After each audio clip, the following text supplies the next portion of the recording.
எல்லோருக்கும் வணக்கங்க. Welcome to my channel. புதுசாக இந்த சேனலை பார்க்குறவங்க மறக்காமல் சப்ஸ்கிரைப் பட்டன் அழுத்திக்கோங்க. இன்றைக்கி நம்ம பார்க்க போகிறது ஈஸியான ஒரு டேஸ்டியான ஸ்நாக்ஸுங்க. அதுதான் வெங்காய பக்கோடா. வாங்க வீடியோக்குள்ளே போகலாம்.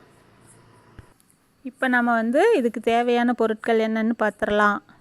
ஒன்றும் இல்லைங்க, நம்ம வீட்டில் இருக்கிற பெரிய வெங்காயம் ஒரு 3 எடுத்துக்கோங்க. அதை நீல வாக்கில் ரொம்ப மெலிசாக அப்படியே கட் பண்ணி வச்சுக்கோங்க. இப்போ நம்ம கட் பண்ண வெங்காயத்தை ஒரு பவுலில் போட்டுக்கிட்டு அதை நல்லா ஒன்றோடு ஒன்று பிரிஞ்சு வர மாதிரி நல்லா உதுத்து விட்டுறோம். வெங்காயத்தை நல்லா உதுத்து விட்டுட்டு இன்றைக்கி நான் எடுத்துக்கிட்டது சக்தி பஜ்ஜி போண்டா மிக்ஸ் தாங்க எடுத்திருக்கேன். அதுலேயே நமக்கு வேண்டிய காரம் உப்பு எல்லாமே இருக்குது. அதை வெங்காயத்தோடு கொட்டி ஃபஸ்ட்டு நல்லா மிக்ஸ் பண்ணிக்கிறோம். இப்போ நல்லா கலந்துட்டு அதில் கொஞ்சம் கொஞ்சமாக தண்ணியை ஆட் பண்ணி அந்த மாவு வெங்காயத்தோடு நல்லா மிக்ஸ் ஆகிற மாதிரி நல்லா கலந்து வச்சுக்கிறோம். இப்போ ஒரு கடாயை எடுத்துக்கிறோம். ஸ்டவ் பற்ற வச்சு அந்த ஸ்டவ் மேலே அந்த கடாயை வச்சு அதில் பொரிக்கிறதுக்கு தேவையான அளவு எண்ணெயை ஊற்றிக்கிறோம்.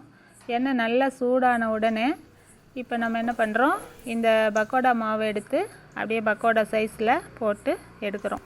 இப்போ நம்ம அடுப்பை சிம் பண்ணிக்கிட்டு மிதமான தீயில் அடிப்பக்கம் இருக்கிறது பொரிஞ்ச உடனே அடுத்து திருப்பி விட்டுட்டு மேல் பக்கம் நல்லா பொரித்து பொன்னிறமாக வர்ற வரையிலும் பொரித்து எடுத்து எல்லா மாவையும் இதே மாதிரி நம்ம பொரித்து எடுத்துக்கிட்டோமா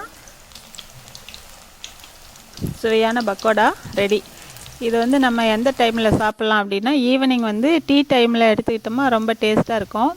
ஒரு அடுப்பில் டீ வச்சுக்கிட்டு ஒரு பக்கம் நம்ம பக்கோடா ஒரு 10 நிமிஷத்தில் செஞ்சிடலாங்க. எளிமையான வெங்காய பக்கோடா ரெடி.